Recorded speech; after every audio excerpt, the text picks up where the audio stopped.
Hello everyone. Physics में अगर किन्हीं दो लोगों का जिक्र करना हो तो जिन अतापी वतापी का नाम सबसे पहले दिमाग में आता है वो है सर आइजैक न्यूटन और एल्बर्ट आइंस्टाइन। ये दो का फंडा हर जगह चलता है, Pepsi cola, Jio Airtel, Ronaldo Messi. But ये सब चीज हमारी जिंदगी का हिस्सा है। न्यूटन और आइंस्टाइन जिंदा ना होते हुए भी उनकी इमेज हमारे दिमाग में प्रॉपर छपी हुई है। तो समझते हैं जीनियस लोग आखिर फिजिक्स में क्या सोचते थे और कैसे सोच लेते थे। आज बात करते हैं सर आइजैक न्यूटन की, क्योंकि वो सीनियर थे, आइंस्टाइन से बड़े थे।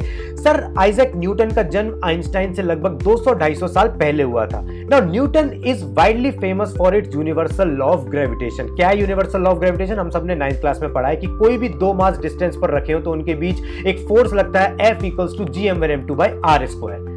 बट फॉर्मूला तो बाद में आया, पहले तो घटित हुई वो कहानी जो साइंस के तारीख की सबसे फेमस कहानी बन गई। न्यूटन किसी रोज किसी सांझ एक सेब के पेड़ के नीचे बैठे हुए थे। एक सेब उनकी चांद पे आके टकराया। उन्होंने सेब को खाने के बजाय बच्चों का जीवन खा लिया। बट ये कहानी कितनी सच है, इस पर एक सवालिया निशान है, क्योंकि कोई जिसने भी ये कहानी लिखी या बताई वो न्यूटन के पीछे नहीं खड़ा हुआ ये सब देख रहा था कि हाँ एक न्यूटन बैठे हुए हैं, एक सेब उनकी चांद पे आके गिरा, उनके सामने अचानक प्रकट हो गया F = gm1m2/r²। ये कहानी थोड़ा मिर्च मसाला डाल के एंटरटेनमेंट के लिए बताई जाती है, so take them lightly. But ये सच है कि उनके गार्डन में एक सेब का पेड़ था। उस पर सेब लगते भी होंगे, गिरते भी होंगे, और न्यूटन ने उन गिरते सेब को जरूर देखा होगा। नाउ जब एप्पल गिरा तो न्यूटन ने सोचा कि अर्थ अगर एप्पल को अपनी तरफ खींच सकती है तो सामने दिख रहे मून को भी अपनी तरफ खींच लेना चाहिए। जो फोर्स वो एप्पल पे लगा रही है वही सेम फोर्स वो सामने दिख रहे चंद्रमा पे लगा दे और उसको अपनी तरफ खींच ले। मून क्यों हमारे आसपास ऐसे चक्कर काटता जा रहा है पागलों की तरह? ऐसा सब ये लोग सोचते थे, और सिर्फ सोचते नहीं थे, इनको चुल मस्ती थी और ये प्रॉपर घुसते थे फिर इसमें। न्यूटन ने इसको आगे चल के प्रूव किया कि same force which is gravitational force by earth is responsible, जो सेब को नीचे गिराती है और मून को गोल गोल घुमाती है। दोनों फ्री फॉल कर रहे हैं, बट एप्पल का समझ में आता है कि वो फ्रीली नीचे गिर रहा है। मून किस एंगल से फ्री फॉल कर रहा है, वो कहां हमारी तरफ गिर रहा है। वैसे सिचुएशन बहुत भयावह है। अगर मून अर्थ से आके टकरा जाए तो खत्म है इंसानियत। ये डायनासोर वाले कांड से भी बड़ा कांड हो जाएगा।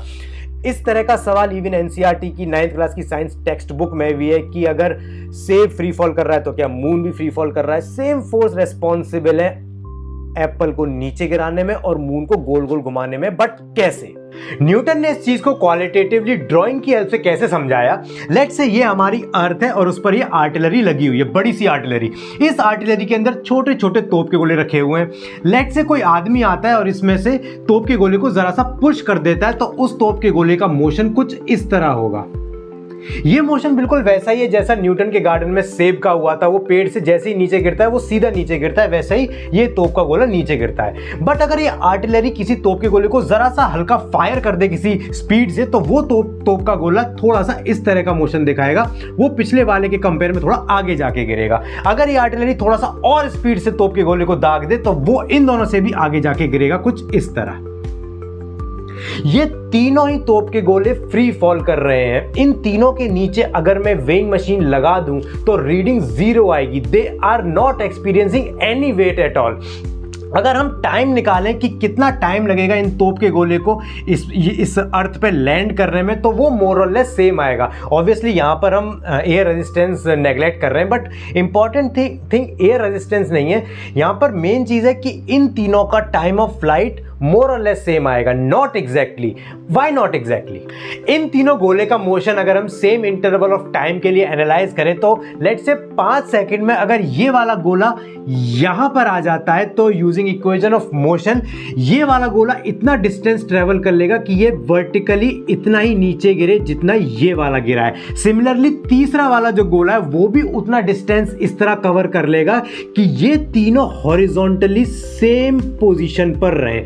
अगर अगले 5 सेकंड की बात करें तो लेट से ये वाला शायद यहां पहुंच जाएगा, तो ये वाला भी फिर इसी हॉरिजॉन्टल लेवल पर यहां पहुंच जाएगा, और ये वाला भी उतना ही हॉरिजॉन्टली यहां पर होगा।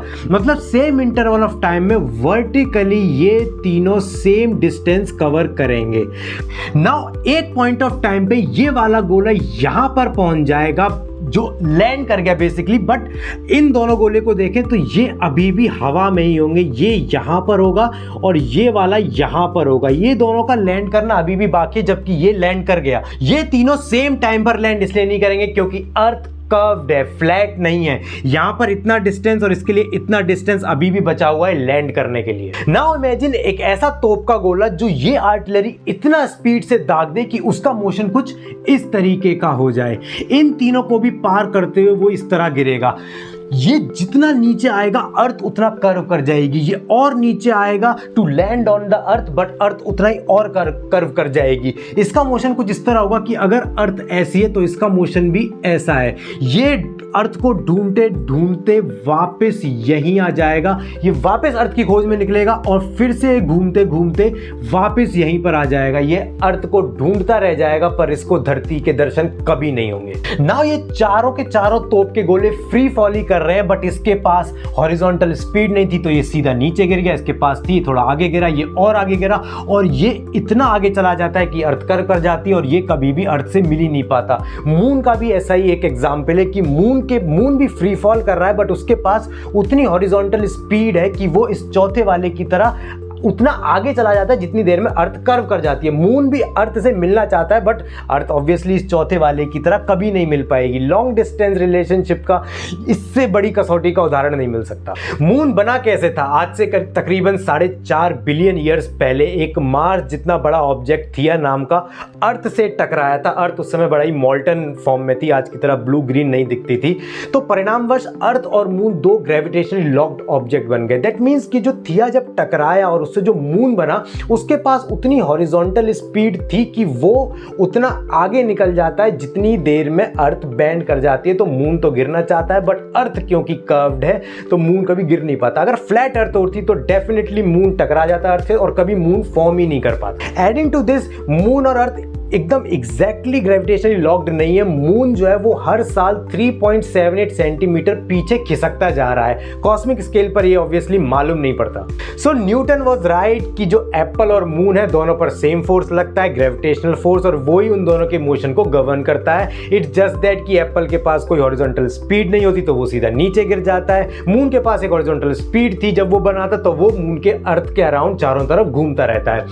एक और एग्जाम्पल है कि जो स्पेस स्टेशन में एस्ट्रोनॉट जाते हैं वो लोग भी वेटलेस होते हैं क्योंकि वो लोग भी फ्री फॉल कर रहे हैं। स्पेस स्टेशन भी फ्री फॉल कर रहा है मून की तरह। अगर हम बिल्डिंग पर, एक ऊंची बिल्डिंग पर चले जाएं और अपने पैर के नीचे वेइंग मशीन लगा के कूद जाएं तो जो वेइंग मशीन है वो जीरो वेट रीड करेगी क्योंकि हम भी फ्री फॉल कर रहे हैं, इसलिए हम वेटलेस हैं। एंड दैट्स, और इसी बाय दैट लॉजिक जो एस्ट्रोनॉट्स हैं वो भी फ्री फॉल कर रहे हैं और वो भी वेटलेस हैं। So I hope I showed you how genius like Newton used to think about physics to unravel the mysteries of the universe. Thanks for watching.